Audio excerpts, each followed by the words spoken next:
Okay, we're cutting up some breast or chicken breast for chicken and dumplings, and I'm just going to go ahead and cube it up and put it in water and boil it until the chicken is done.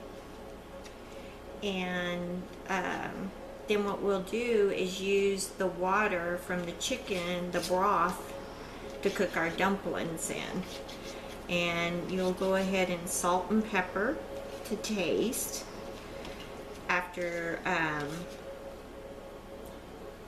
when you have it cooking. And then that's pretty much all we're gonna do on this step. This is the main step, is just getting your chicken cooked. You can also use chicken on a bone and then just debone it if you like after you boil your chicken. I have done it that way as well, but this way it's much easier. You don't have to deal with any bones or anything like that. So, and the size that you decide you want to cube your chicken is totally your preference of how you want to do it.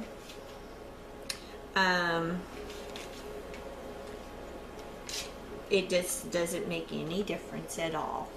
So then I'll get this in the boiling water and let it cook, and I'll be back with the next step.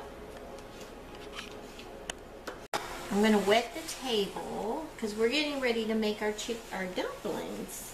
Our chicken is boiled and it has its broth. I'm wetting the table because I'm going to put wax paper down so I can roll my dumplings out. And move my recipe over. And this way, when you wet your table, your wax paper sticks to it. And then you don't have to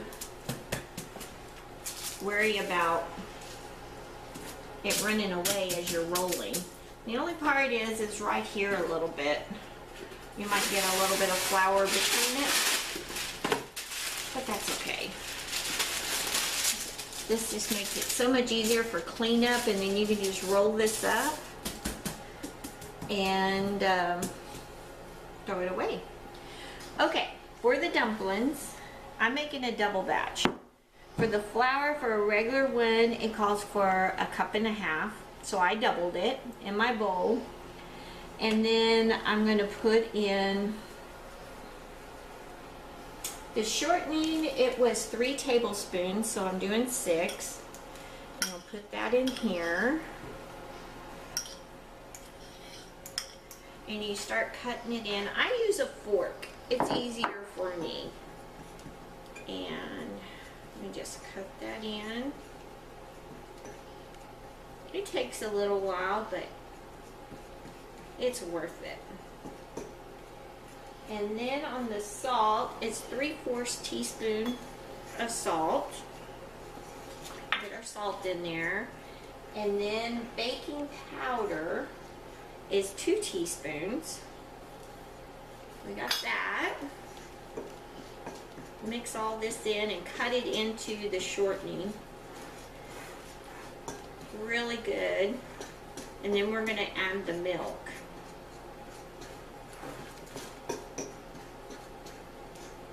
And makes it really good. Everybody in my family loves these chicken and dumplings. Take my ring off because I know I'm going to use my hands. I'm pouring the milk in, and you mix this in really good. It takes just a little bit of elbow work, but hey, it's good.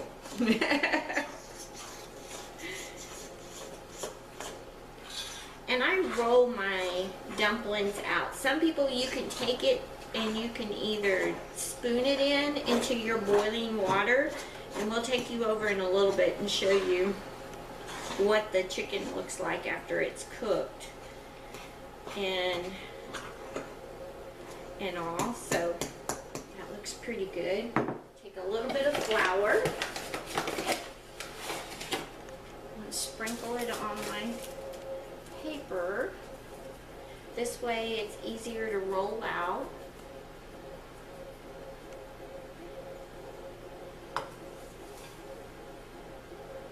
Of course, I'll have it all over my hands. Make sure I got everything in it.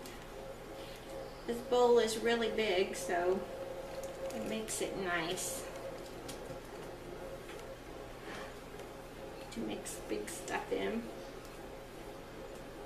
I like using the glass with your rising or yeast or anything like that. I always use glass because I was taught that if you use metal bowls on any of your cooking, that it will kill the yeast. So I just never have done that because my grandmother taught me that years ago.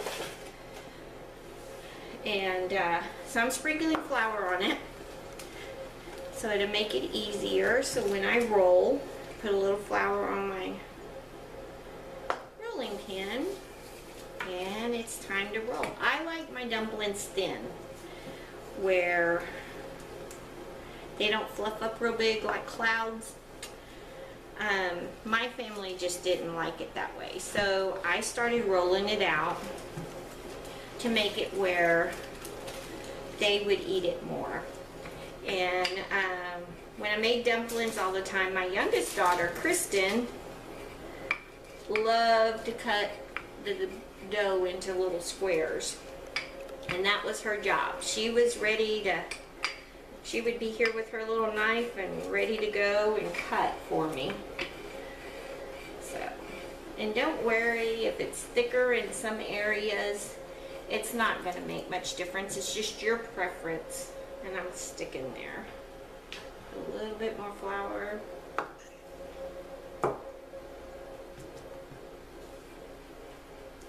Try to roll it back out. And I'm still sticking on my thing.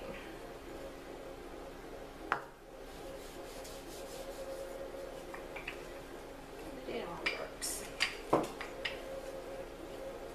And like I said, this is a double batch. Because that way we'll have extra dumplings in with our chicken and everything. Oops, sorry.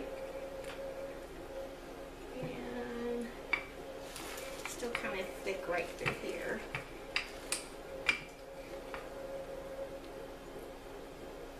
It's not wanting to cooperate with me today. I got it a little bit more moist than what I normally would. And if you have a different way of making chicken and dumplings, I would love to have your recipe, because my family just loves them. There's times instead of having holiday traditional dinners, they want to have chicken and dumplings. And I'm like, okay, so I make several pots of big chicken and dumplings. So, let me grab a knife real quick.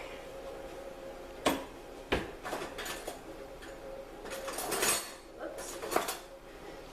And this is what I cut them small, because I don't like them real big. So I just go one way on all of them.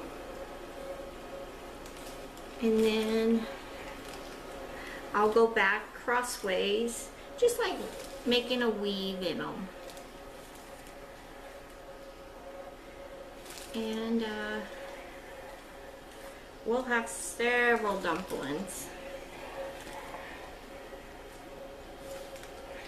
And then when I get them all cut, I just use a spatula to pick them up, and then you can pick up several that way and dump them into your boiling water with the chicken and everything. And then that gets it going really good. So what you'll do after you have your dumplings, you'll bring it to a boil and cook for 15 minutes. And then you bring it down to a simmer. and you cook it for another 15 minutes. And then you turn your fire off, and I let mine sit for a little while. It seems like it just finishes cooking your dumplings. So now I'll meet you over at the stove and show you the boiling water. And then here's my chicken cooking, and it's boiling really good. Turn the light on there. Grab some of my dumplings, and you just put your dumplings down in the water, and they're going to start cooking in with that chicken. And you don't want to stir your dumplings, because if you stir your dumplings, it just tears them apart. You want to take your spoon and just slowly push them into the water if you need to. I'll show you here in a little bit how that works.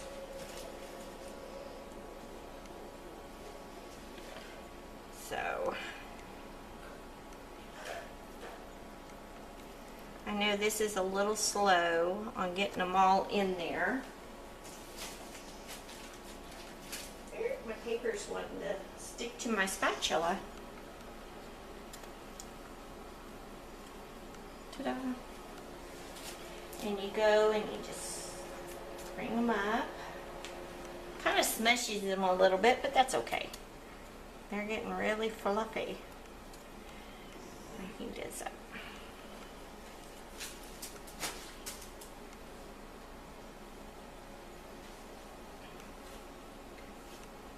Goes in, I take my spoon and kind of push it down a little, just to get them down in that boiling water and let them cook. And they start fluffing up on their own. And by rolling them out, it just doesn't make them as fluffy. I know there's some people that use canned biscuits for their dumplings. I never have, because I just figured it would be too fluffy. I like the dough of the biscuits to be, dumplings to be cooked all the way through. And this is making quite a bit, so the husband should be happy tonight. He's getting his chicken and dumplings. He's been asking for some. And this is a very old recipe that I'm using. I got this recipe like 50 years ago out of a cookbook that was already 50 years old. So this recipe is about 100 years old. So if they cooked it way back when like this, then it should be pretty good. And I've cooked this for my kids growing up through the years, and it goes really far, and it's really good on a nice cold day. So this is how it looks when you get them all in there. And then I'm going to let it cook for 15 minutes, and then I'll bring you back and show you what it looks like when I turn the fire down. Okay everybody, here is the finished dumplings. They're all cooked and ready to eat, ready to go. I will put the recipe below, and I we'll have all the ingredients down there for you so you can copy it off. And if you like this video, please like and subscribe. And if you have any questions or how you make chicken and dumplings, please leave it below. And I hope you have a blessed day, and thank you for watching.